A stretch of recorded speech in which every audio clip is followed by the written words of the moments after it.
Welcome to BlackUSA.news morning show. I'm your host, William Honolulu Jr.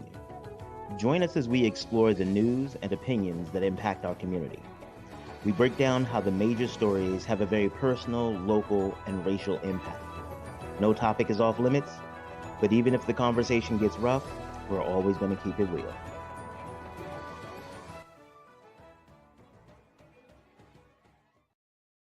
Greetings and salutations to all my people out there in internet land. I am William Honolulu Jr. and have the honor and privilege of serving as the host of the BlackUSA.news morning show. Welcome to Thursday, February 24th, 2022. Happy 24th day of Black History Month and National Chili Day.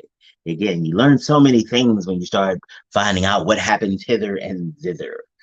Yesterday we talked to members of the Baltimore City Consent Decree Monitoring Team about community policing. And again, they are doing a very progressive job. I am very interested to see how this works along the way, how implementation goes, because I've seen hundreds, well, dozens. Let me just be humble, dozens of plans about transforming the community, and most of them sound really good on paper.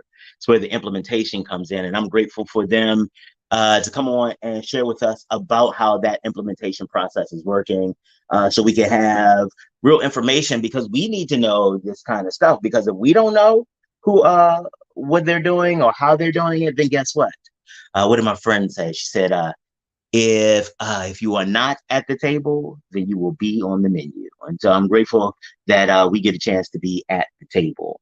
As always, big shout out to my man's 100 grand, Crazy Horse Morgan, for keeping us produced and keeping us doing everything we got to do. One of the things that many of you might not know is that I suffer from crippling anxiety. And having a brother in your corner who can get you back when you can't, it is an amazing thing. And brother, I'm always grateful. So big ups to him. Good morning, Brandy. Let's see. Oh, you all know what time it is. It is time to talk about my people. Talk about the people who make this possible. Our sponsors. First, we're going to start talking about edible arrangements. Their locations in Govins and Randallstown, they do amazing work. The fruit is great. The candy coating is amazing. Look at this. And they DoorDash. Like, this came to my house. And big up to Brandy. She heard her brother struggling about edible arrangements online. So she decided to be a good person, a wonderful friend, and DoorDash it. Like, it came to my house. Ding dong. There it is, DoorDash. So if you want to celebrate or just have some good fruit and candy, however you like it and however you get down, please make sure that you head over or get DoorDash from Edible Arrangements in Govins, in Randallstown, and also in Pittsburgh. If you find yourself in a situation where the police, you're on the opposite side of the police, your freedom and finances are in jeopardy from law enforcement, you might want to give the warrior lawyer J. Wendell Gordon a call, not just because the warrior lawyer rhymes, but because he is a warrior in the courtroom and he wins for his clients. I want you to just go Google him, and you will see all of the testimonials, all of the engagement, and all of the wins. So if you find yourself in a situation where you might lose your freedom, make sure you give him a call. Murphy, Falcone, and Murphy, every day I tell you all, I've always been impressed with Judge Murphy. He has been fighting for the rights of the Black community and its engagement since during my entire adult life. And putting together the firm of Murphy, Falcone, and Murphy, it continues that effort. So if you have some civil cases or you feel that the government isn't doing something right as it pertains to your community, your neighborhood, or what have you, give Murphy, Falcone, and Murphy a call. Worst case scenario, they're not able to help you directly, but guess what? They may be able to take your case and transform the entire trajectory of your life. And actually, that's not even being hyperbolic. We want to say thank you to STEM City USA. Because of them, Black USA News, was the first Black media organization to stream in the metaverse. That is a really big deal because that is the new direction where a lot of investment is going. And if we're not there, we're going to get left behind. And so we appreciate all the work that's happening with STEM City and the teams How Table has put together over there. Thank you all so much. And we really do appreciate your sponsorship. My company, The Grinding Gang, we help you take your business to the next level. There's a lot of information out there, and we help you figure out how to sort through it all, how to make sense of it all. You may end up in a situation where you go to one workshop and they say do this, and then you go to another and they say do that, and you're sitting there, well, which way do I go? A lot of entrepreneurs find themselves tossed on the winds of information. We help you find your own anchor and chart your own course. You see how I'm still going with the nautical metaphor. So check us out at grindinggang.com. Membership is free. And we're looking forward to serving. Darker Than Blue Grill. The food there is amazing. Whether it's the salmon, the cowboy prime rib. I'm looking forward to my next meal there, and you all should too. Go ahead through and enjoy yourself. You will not be disappointed. And our newest sponsor, I Am Black Wall Street, a book by Donnie Glover. I actually had an opportunity to go to the Black Wall Street Awards last night. Big ups to Collins. Wonderful food, wonderful drink, incredible company. And look at this. This is our very own Ashley Tate. She won a Black Wall Street Award for all the work that she does in her advocacy for women who have experienced homelessness, human trafficking, abuse, and are really looking to heal and to make their lives better. One of the things that I always want to big up Ashley on as an author is that her first three books she wrote on her cell phone because she couldn't have it. That's the spirit that Donnie Glover talks about in the I Am Black Wall Street book. He goes back and looks not just about what happened in Black Wall Street or how it was destroyed, because that wasn't the story. The story is how those people got there, from the relationships with Seminole chieftains and how the had migrated from Florida, Oklahoma. Like, the entire story is amazing. And so you get an opportunity, make sure you pick up this book. You will not be disappointed. Woo! We got some amazing sponsors. Like, dude, I'm just telling you, we have some amazing sponsors.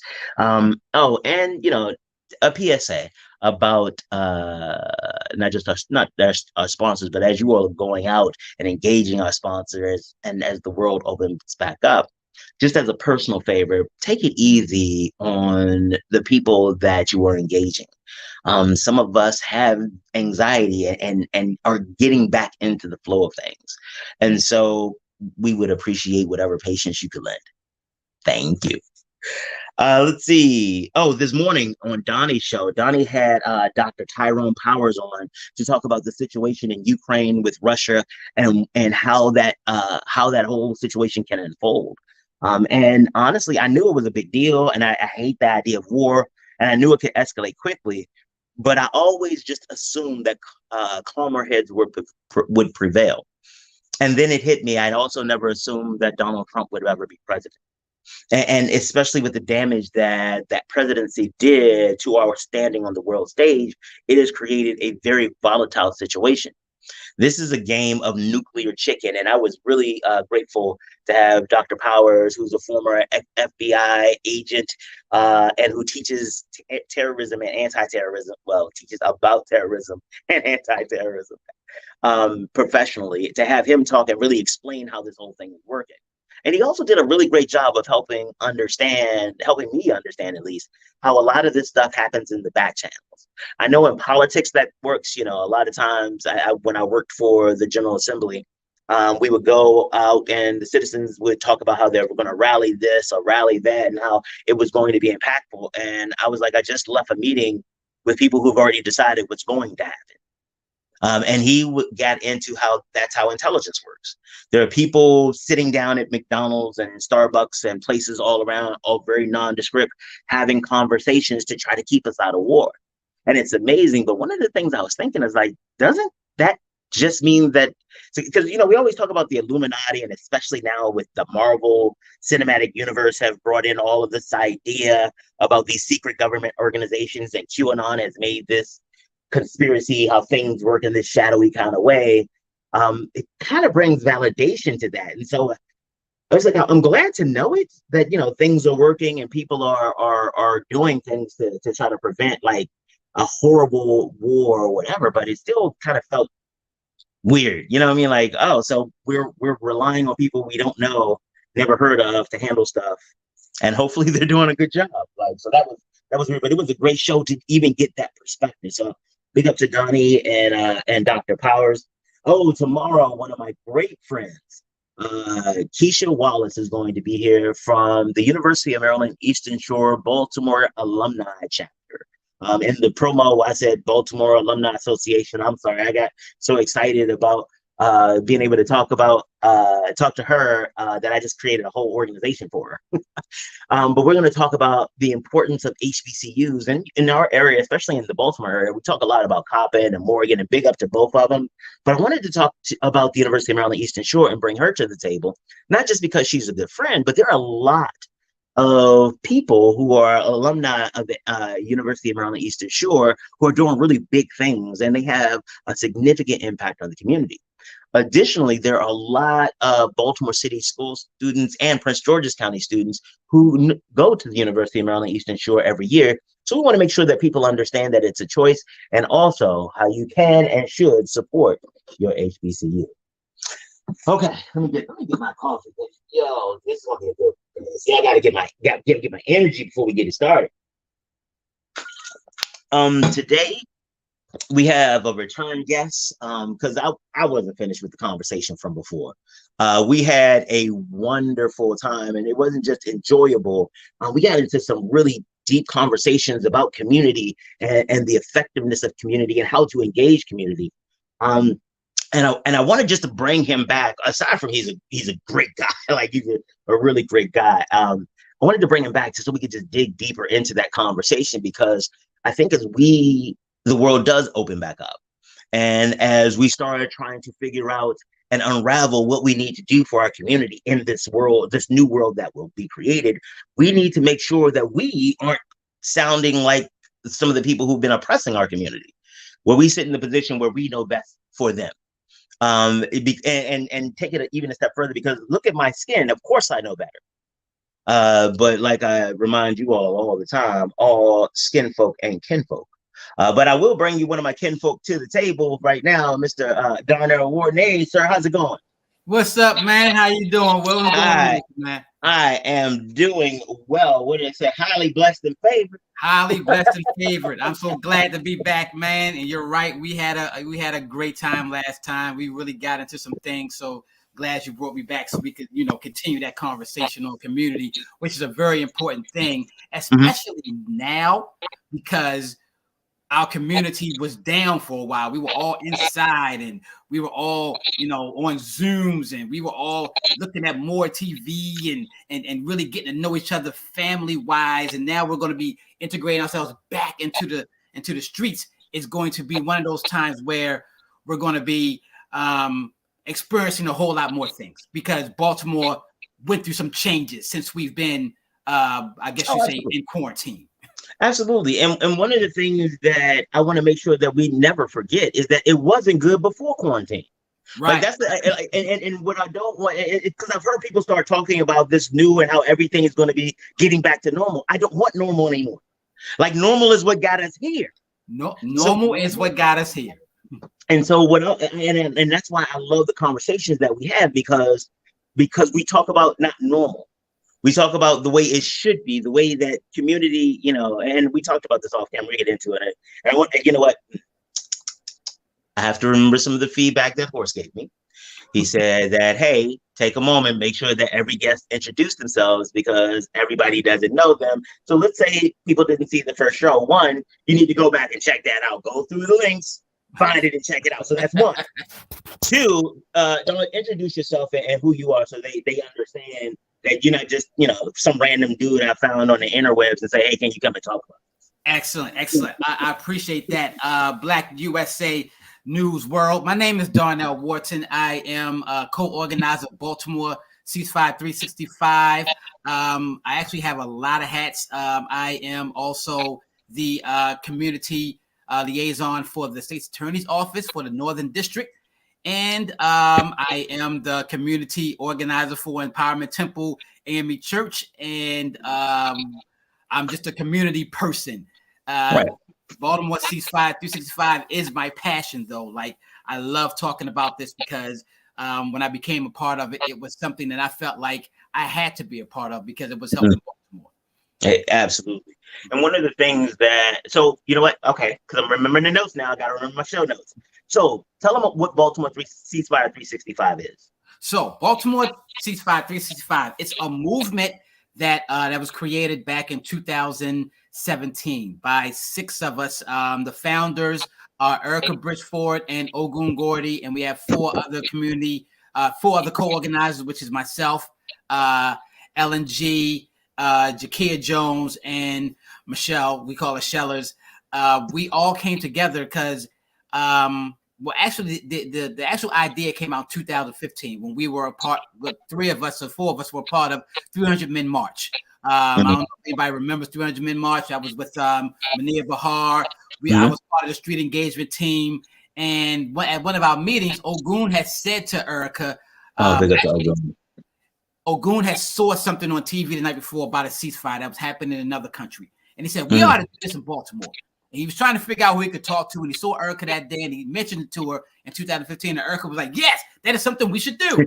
But that never happened, right? So fast forward 2 years, 2017, she's in the car with her oldest son. And her oldest son says, Ma, did you know that the murder rate in Baltimore is the highest that it's ever been? And she was like, what? She's like, it's the highest that it's ever been in life. We're killing people crazy here in Baltimore. And she was like, somebody got to do something about this. And she remembered the conversation with Ogun. She called Ogun back and they powwowed. And he's like, I think it's something that we should do. How are we going to go about doing it? And she contacted the rest of us. And we got into this Facebook Messenger thread. And we started national ideas on how to do this. And the whole movement started with us online, hitting our networks, talking about this idea that we had to do a 72-hour weekend with no violence in Baltimore, no violence whatsoever, not just murder, but stabbing, fighting, talking, thinking, everything that has to do with violence. Cease it for 72 hours, and we go from there. Right. And it just we actually in the best part about it, here's where the community part kicks in, because 5 of us are mediators that was trained at Community Mediation Center. Big up to Community Mediation Center. Big up. Love them. I used to work there as that community engagement coordinator. So we knew that community, in order for this to work, that we're not going to dictate what it looks like, what peace looks like to you. We're going to allow you to show what peace looks like in front of everybody. So we gave the movement to Baltimore. Like the movement is not ours. The movement is Baltimore. We like Baltimore. This is your movement. It's a self-determination movement. And whatever peace looks like to you, we want you to display that.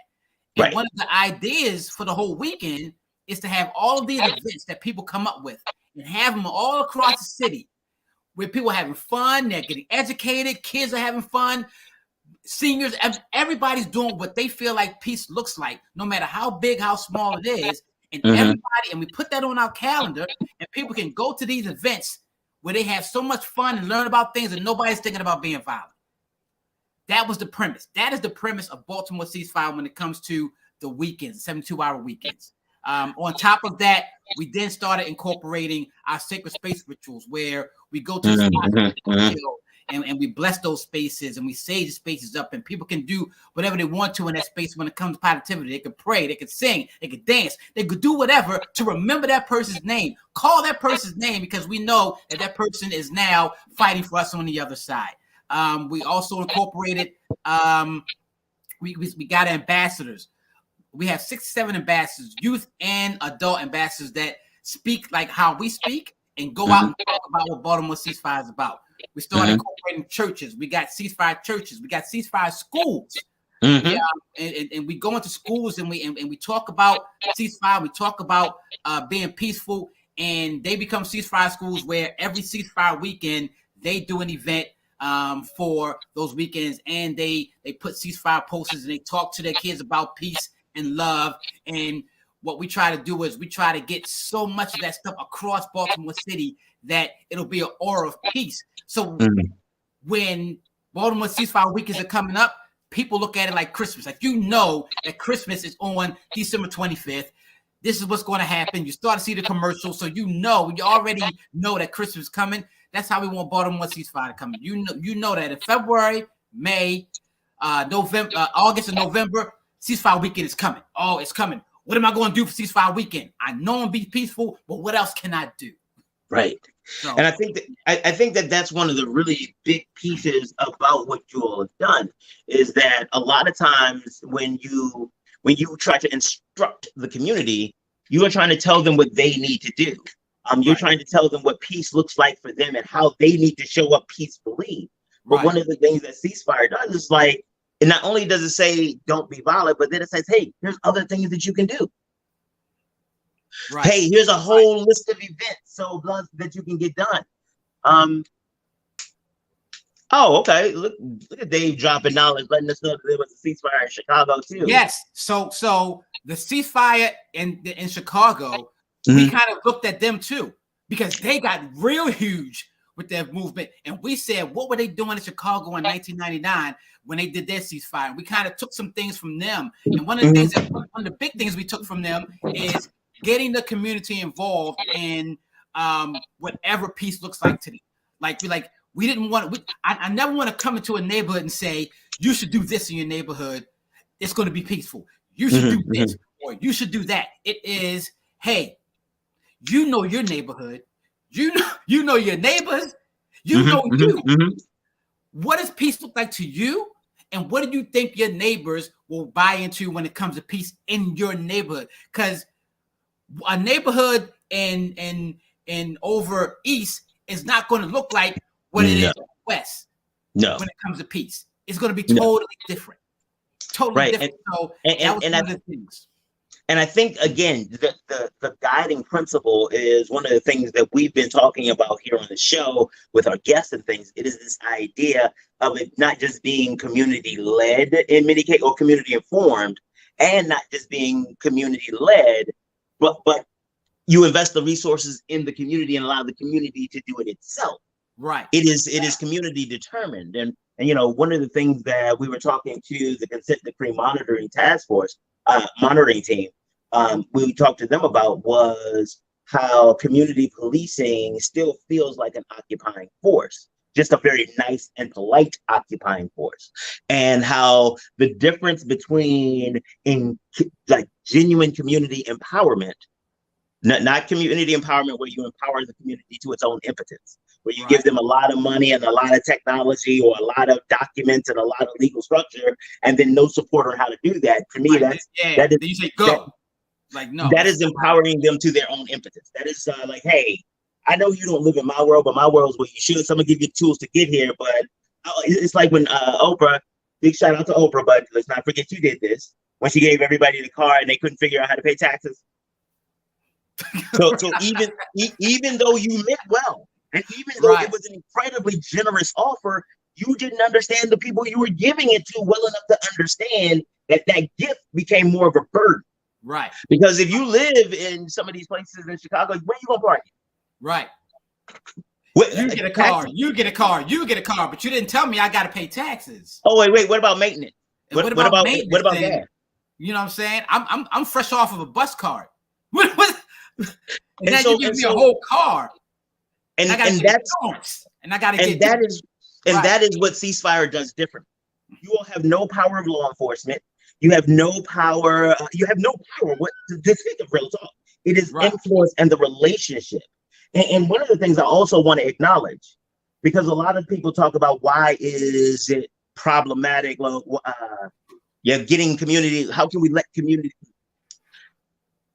Engaging in community is not something that is revenue generating. Okay. And one of the things that I say is you are an example of how that is absolutely not true. So anybody that says Right. that every job you've talked about so far was because you know the community, because you've been engaged. And it is about finding organizations that understand the value, and that value is going up.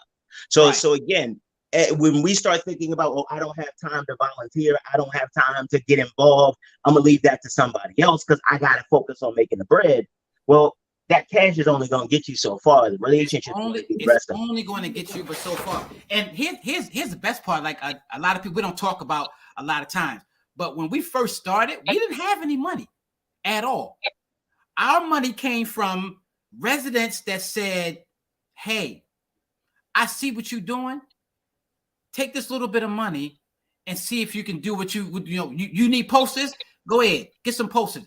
All that money came from donations. Like people donated. Our first ceasefire church donated, and we got our posters based off of that. Like we would not have had posters if it came to our pockets the first time. It was crazy because when we said the very first thing we said was, "This is not the six of us, our movement. This is your movement. This is you, Baltimore. So what we're going to do is the logo is yours. You can do whatever with the logo that you want. If you want to create your own t-shirts, whatever, you go right ahead. What we're going to do is we're just going to keep pushing the fact that we want all Baltimore to celebrate peace during this one weekend right here. And what you want to do, we're going to put on our calendar and we're going to blast it out." So this is one of the things we often talk about. Big ups to Nicole Murphy too of I Bought Her Black. Because she was a guest. I think it was all the weeks are running together now. Like all I know is I do the show. I can't even remember the order that they go in.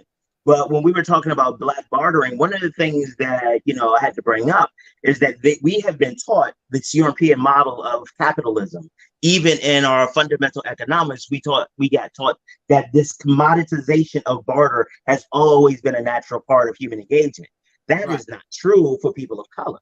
Most of the communities for people of color, it was just what you were talking about, relationships, right? And the example that I give, that a lot of communities can relate to is the cookout. Nobody in the family got money, but somehow the cookout music is banging. Somehow it got decorated. Somehow somebody made potato salad and it was good. Nobody had money for nothing else. Right. It's cups, spoons, drink, a little liquor on the side, someplace depending on your community. It came from somewhere. But there was no commoditization. It's nobody. Not at all. If you were sitting there like, well, I bought 5 pounds of potato salad and Darnyle only bought like 3 pounds of this, everybody would look at you like you got a problem. Right? Yeah, you're crazy. Like, why are you doing that? Why are you even bringing that up? One of our the first weekend, one of our big events, there was a cookout given by the Band of Brothers. Again, it's another group that I'm part of. We did a cookout over West, and people, we didn't have any money. We just said we want to give a cookout for Baltimore Ceasefire, and people just started showing up with stuff.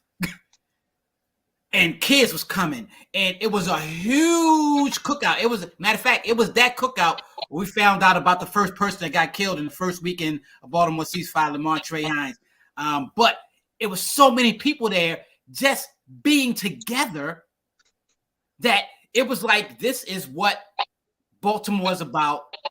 And that area had just had like 3 or 4 murders in it. But people came together and was like, we understand what y'all are trying to do. We understand the fact that you want to be peaceful. And I can't remember, I cannot forget how this one elder came to us and said, you didn't tell us how you wanted us to do it. You just said whatever you want to do.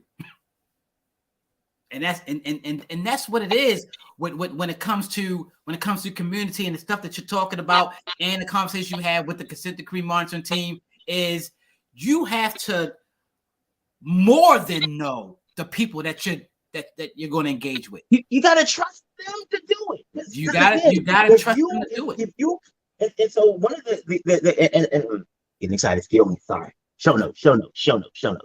But one of the things, though, that you're talking about is the fact that you weren't trying to monetize it. Because when you try to monetize things, there's certain rules you have to follow because you don't want to exploit people. And even though a lot of people don't follow them, but that becomes the focus, because when you are trying to monetize it, that is a power relationship. You are trying to create a power dynamic, which is the same thing that we talk about the police doing. It's like, why do you need to come in and help make us this? Teachers who are not from the community, I'm trying to come in and save your kids. Right. And it's like, but it would probably be more effective if we can get people who want our kids. Like, one of the things that I had when I worked in a school, and it was time for my son to go to high school, I had a really big internal conflict because my wife at the time and I were like, he can't go to the school I work at. But then I was like, damn, what does that say about me? And it was a real internal, like, am I doing a disservice? And it's still something I in different phases of life and different situations, I still struggle with, because when we go in, one of the things I recognized in some of the differences between the students was the way that they were empowered. Right. For a lot of, like, my sons, it's always, how do we figure it out? What is the problem? Tell me what you need for me to help figure out the problem. What do you need to support the solutions? Because I always wanted them to be able to figure it out, because I recognized I had no control over how long I was going to be here with them. Right. And one of the biggest skills I knew would guide you is how to make decisions, how to figure things out. So I always focused on that. But I realized there are other people who are more focused on making sure their kids did what they told them to, like my parents. And they do it, like my parents, they did it out of safety. Because I grew up in DC when the Young crew was running things, back in the late 70s, early 80s. And when people first started getting murdered for chains and tennis shoes. And it was so radically different. They were like, oh, nah. Stay in the house and only go here, only talk to these people, because they wanted the control for my safety. Right. But what that also did is now everybody is somebody to be afraid of, because mommy said I can only talk to these people. Right. And those people, and it gave me the ability to other them. What? Oh my goodness. Oh my goodness. Othering people, man. Because those people, I don't even understand what's wrong with them. Why can't they just? How about this? If all they have, this one. Every time I hear it, I have to put my hands in my pockets. Right. Well, all you have to do is all. Right. All. Right. So either you're insulting me right now, like I didn't know all. I didn't know this simplistic thing, or you're insulting me that you think I'm so stupid I didn't know, or you are ignoring how complicated my life is or this problem is, and now kind of have become part of my problem. And I think that's the difference with Ceasefire, Baltimore Ceasefire, is that you all were like, this is about the goal. However we get there is open. Nobody's trying to make money on it. Let's just cook out all the time. And that type of feeling, I think, is one of the things that actually help the organization achieve its goals. And I want to talk a little bit more about that, because I still hear whenever ceasefire comes up, people talking about, oh, here we go again, blah blah blah. But interestingly, it's from the people who tend not to live in the communities they're talking about. So talk about how ceasefire has the impact that you all have seen, the actual impact you've seen. So here's the thing. When we used to go out, or we still go out, when we go out and canvas, and we go out and do outreach, and we're talking to people, and we're passing out our flyers, and we're passing out our posters and everything, we get into conversations about what peace looks like to them. So I'm going to give you a story. When we first went out, we were actually on Emerson Avenue, and we were talking to a couple of corner boys, and when they first saw us and was talking to them, we were talking about it, they were like, man, that ain't gonna happen here in Baltimore. You know how Baltimore is, and blah blah blah. And we were like, well, see, here's the thing about Baltimore. Every part of Baltimore is different. What I want to talk to you about is your part of Baltimore. What about your part of Baltimore? And like, well, around here is this, that, and the other. And I'm like, the thing the thing I would love for you to get is, what does peace look like to you? And do you think you can put that type of peace in your area of Baltimore? This one little block right here. And they were like, well, you know what? I think we can do that.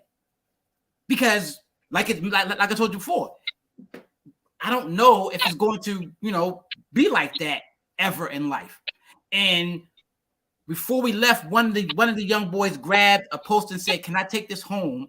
Because I want to put it on my wall and I want to reflect. I want to reflect on what I think peace would look like." And before we left, we were like, we're going to go up the street. We're going to talk to some cats up there. I said, but on ceasefire weekend, y'all straight? Oh, no. Our block going to be good. We're going to be peaceful on our block. And I said, you know what? That's all we need. That's it. That's all we need. Don't worry about what that block up there is going to do or the block over there going to do. Worry about your block. And a matter of fact, before you even worry about your block, worry about you. How can you be peaceful? So those are the type of conversations that we would have with people. And the people who never understand it or come out and say, it ain't going to work, blah, blah, blah, don't understand about the conversation of first, peace starts with you. Right. And if you're coming out saying, that ain't going to work, blah, blah, blah, this, that, and the other, that means people hear that you're betting against peace. Yes. How are you betting against people not want to get murdered? Do you want to go through life where people can remember you? Oh, you the guy that said you ain't think it was going to work and you always had something to say about it, but you were betting against peace. Oh, wait, well, let's just dispel all that right now, because we're no longer talking theoretical. Right. This is not some stuff that's on the planning boards or anything like that. You all have had multiple ceasefire weekends, right, and multiple of them have been successful the entire weekend. Right. Right. So we're not. So anyone who is saying it is not possible or whatever, you can't even say that anymore because you did it. It's done. The biggest part. February 2018, we went the whole weekend with nobody murdered, and then 9.5 days after that. And here is, we were trying to figure out what was going on in the city at the time.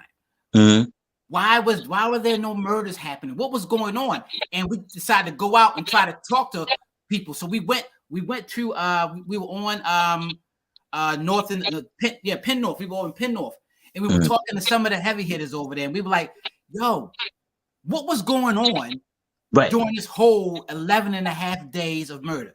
And they told us around here, we figured out who had the beefs. And we got them together. And we told them, we are going to bring you to this area. And y'all two are going to fight it out. No guns, no cameras, no nothing. You come in, you fight it out, you shake hands, it's over. And they said they did that 5 or 6 times. Now, I don't know what else was going on in other parts of the city, but that's how they kept the peace around there. There's not going to be any gunplay. And when we heard that, they were like, the reason why we did that is because we know that Baltimore had grasped an idea of being peaceful. And we said the only way to keep gunplay around here is for us to control the narrative of no shooting here, no shooting there. We find the people that got beefs and we have y'all settle it. And nobody's going to be embarrassed. Nobody's no putting on a camera that this person beat this person up. No guns. Everybody, it's going to be right here. You're going to get up. You're going to shake hands, figure out, and we all going to walk away. When we heard that, we knew that somebody was listening.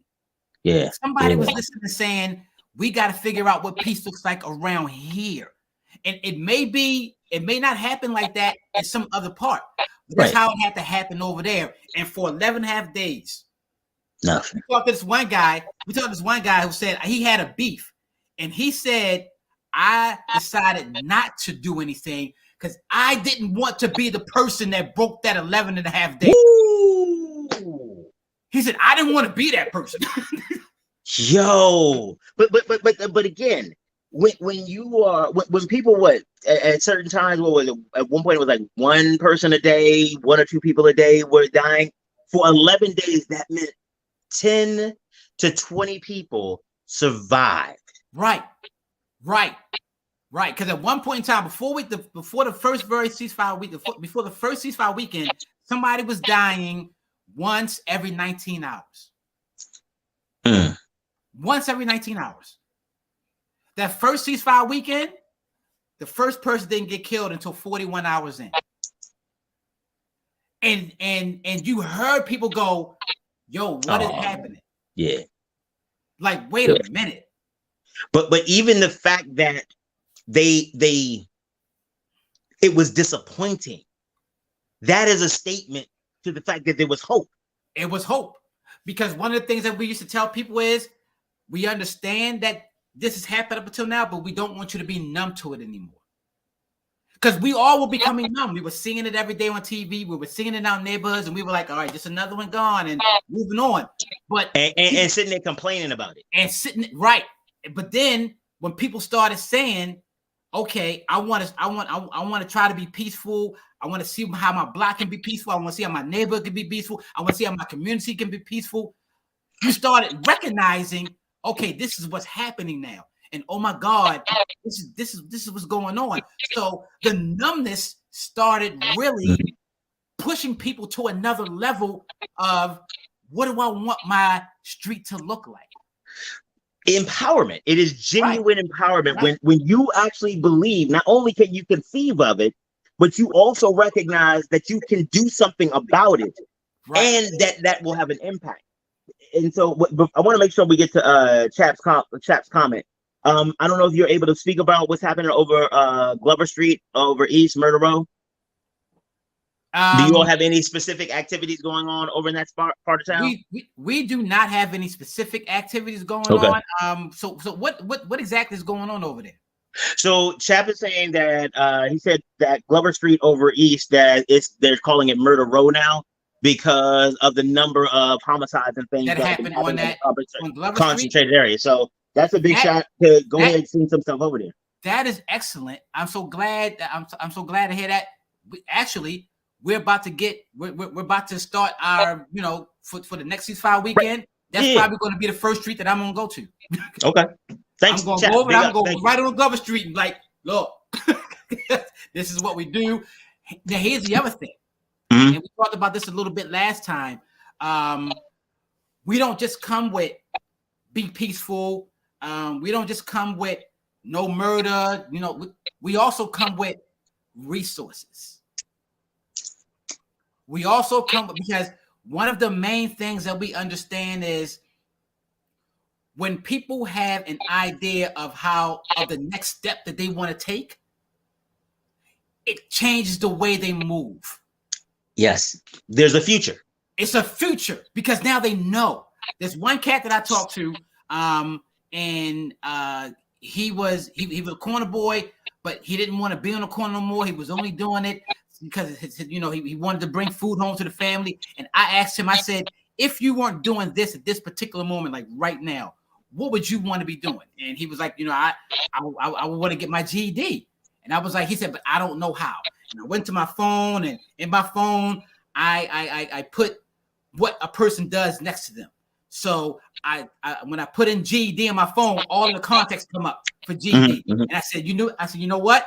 I wrote it down. I said, tomorrow, call this person.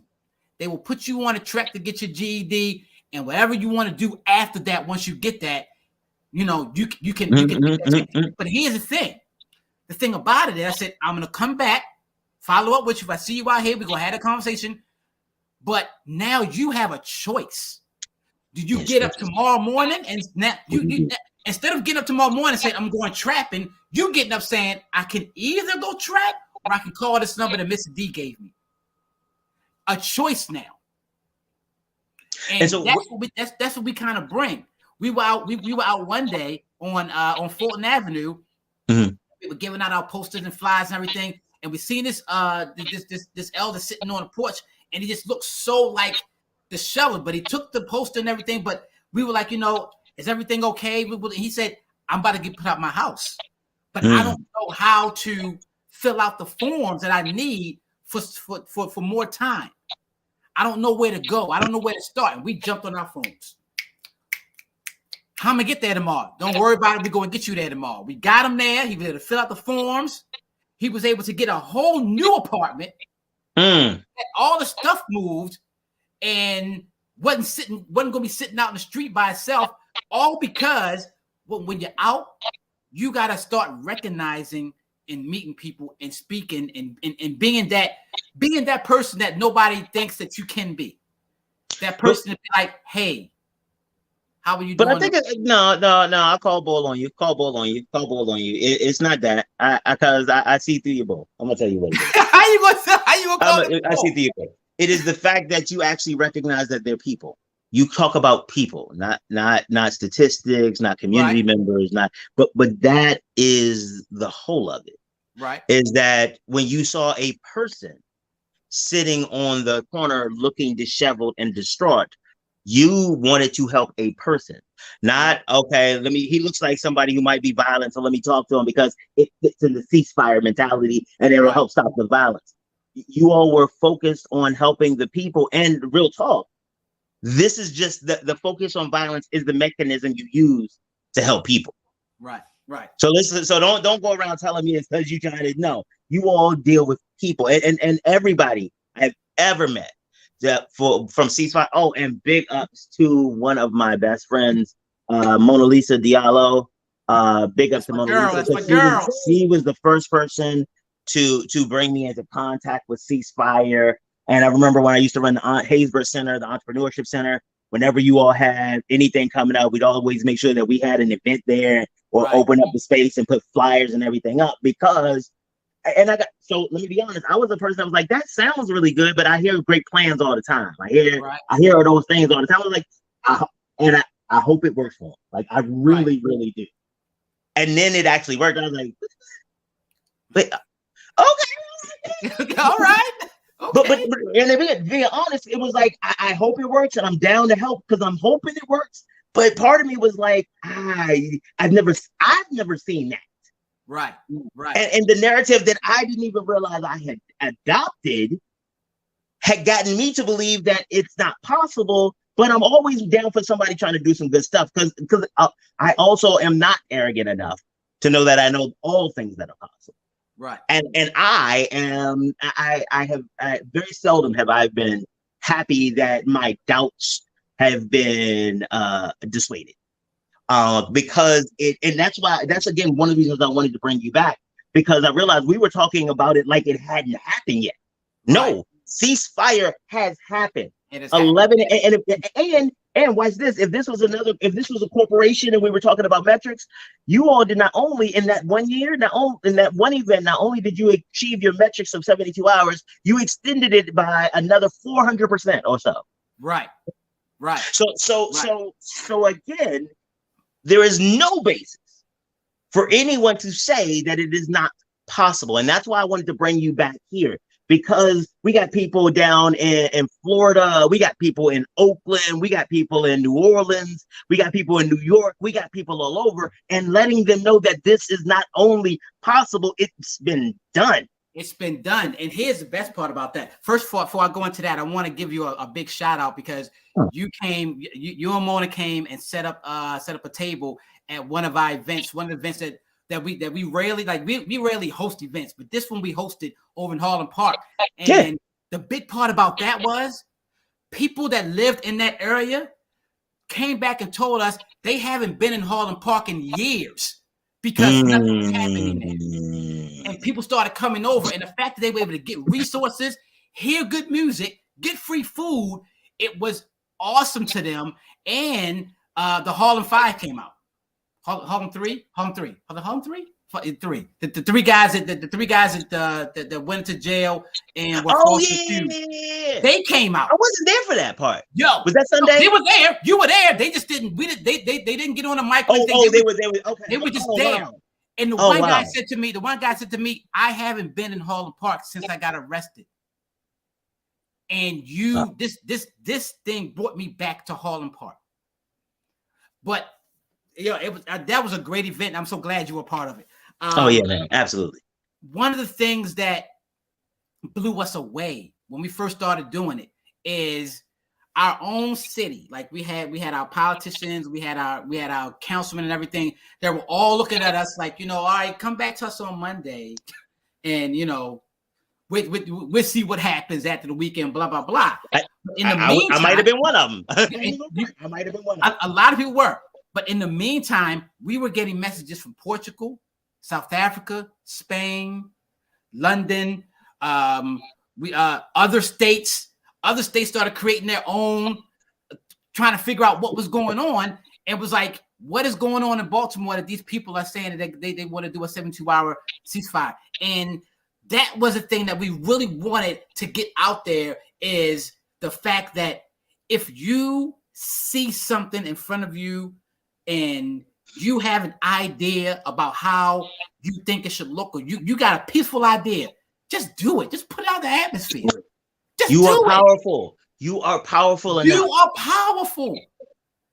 6 of us was like, we just gonna do it, man. Like, no matter how it turns out, we just gonna do it. We just gonna put it out there. And it happened. And then we know we had to expound on that. And we had to be like, all right, this is what we're going to do. We're going to start doing it 4 times a year. We're going to bring in the youth, because we got to bring in the youth. Absolutely. We got to bring in the youth. So we brought in the youth, and then we said, we got, okay, where else can we go? Oh, schools. Okay, let's go to the churches. Let's go to the businesses. Because Baltimore is so interconnected that you could possibly, in a one day, touch a faith-based organization, a regular business, and a school all in one day. And if you have the idea of, this is what I'm going to portray out here, I'm going to portray peace, it will hit all of those areas somewhere. All right, so this is what we're gonna do. I like committing Donnie to stuff. I do. I like it. I like doing it. It makes me feel good about myself, and it makes him annoyed, but he always goes with it. So I'm just gonna see how far we can take this. Okay, so this is what we're gonna do. What can we do? So offline, I am committing BlackUSA.news, especially the morning show. I could. Oh, okay. How about I can commit to morning show? All right, there you go. There you go. I can commit that. Yeah. Okay. Never mind, Donnie. I'm good. We do morning shows. Gonna handle this. Okay. Right. What I want to talk to you offline about what we can do to really get the message of peace out. Okay. So make sure that we double back around, and because this one I can do. I am committing my company, the Grinding Gang, to working with you all to take whatever evaluation system you all have now to the next space, so that you all can tell the story, and that so some of these groups and individuals can get additional resources to transform the community. So you got that from us, man. Absolutely. All right. Absolutely. Right. Excellent. Thank you. No problem. That's the part about Baltimore Ceasefire that we say it's self-determination. It's a self-determination movement. I can't come to you and say, this is what I want Grinding Gang to do. I can come to you and say, what do you think Grinding Gang can do? And let's work from there. But again, it is that model. It is that focus on, this ain't about us. This ain't about what we can get. It ain't about that. And I really, because my company, what we do is we tend to work with small businesses, and I love working with startups, nascent stage, like people who are just trying to figure it out. Because my thing, let's help you not make the stupid mistakes I made. Let's just not do that. Right. But one of the things that I notice all of the time, especially from people of color, especially from ones from disinvested communities, no matter what they're talking about, whether they have to start a business to pay bills or whether they have this business idea in their head, damn near every time there is a component of it that is about bringing some other people along. It's not just about how can I get my dollars up, how can I to hell with everybody. I mean, how many times have we seen brothers from the hood get big in basketball or sports or whatever, or music or entertainment? What first thing they do? Bring everybody with them. Bring everybody with them. but my thing is that I think there's an opportunity to build that mindset into the business models, because you all did it.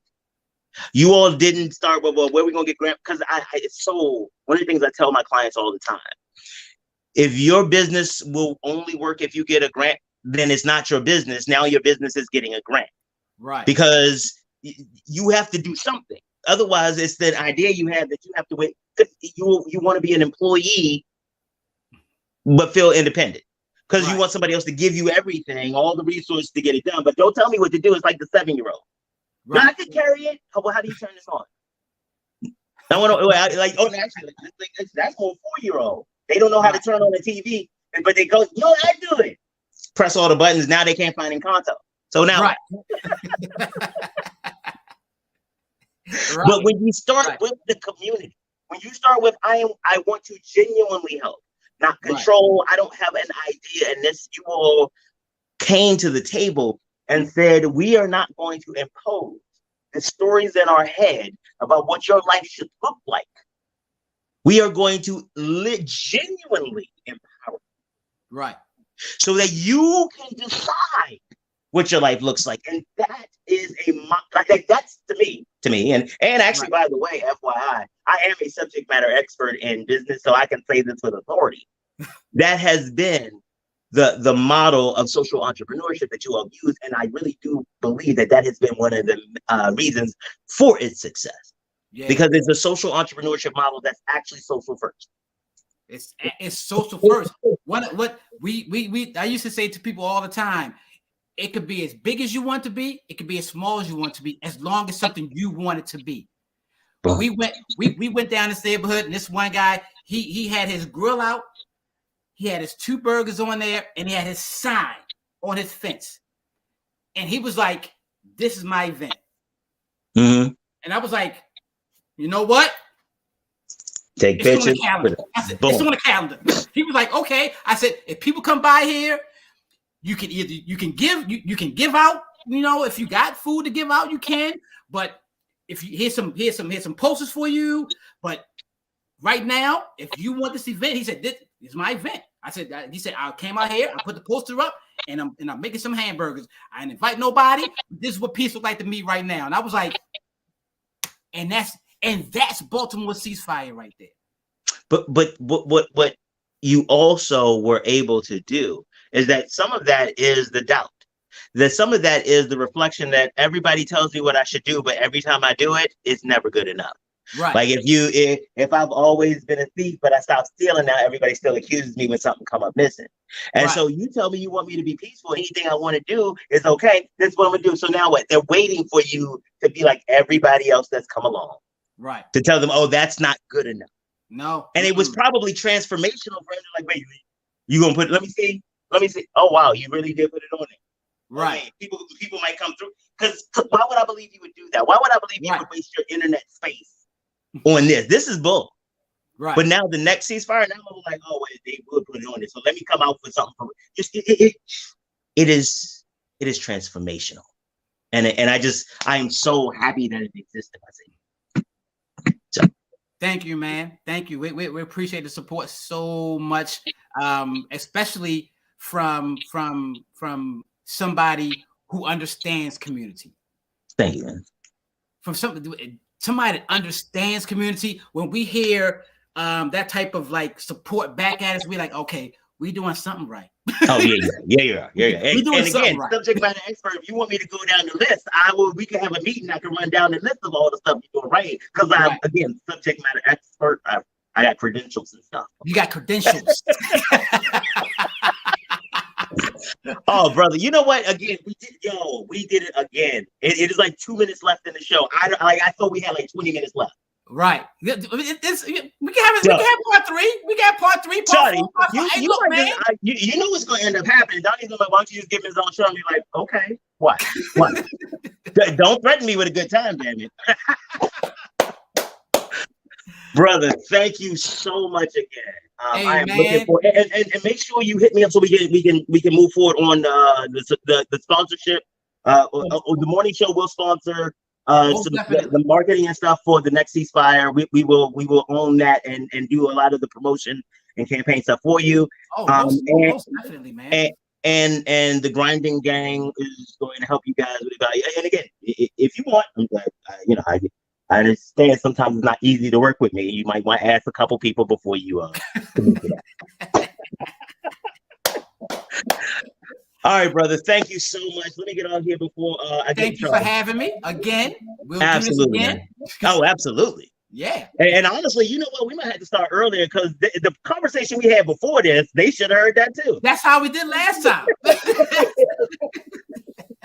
All right, man. I'm looking forward to talking to you later, man. All right, man. Thank you. All right. Peace.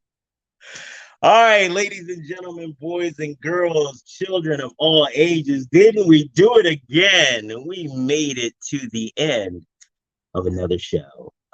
Big ups, big ups to Dave, Chap Loveless at Shared Space, and also Brother Robert Washington of the Robert Report. Both of these brothers are really trying to, not even trying, they're making moves to resolve issues of homelessness or at least address it through breadcoin.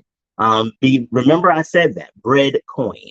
You're going to be hearing a lot about that coming up, and because we're going to make a difference in the community.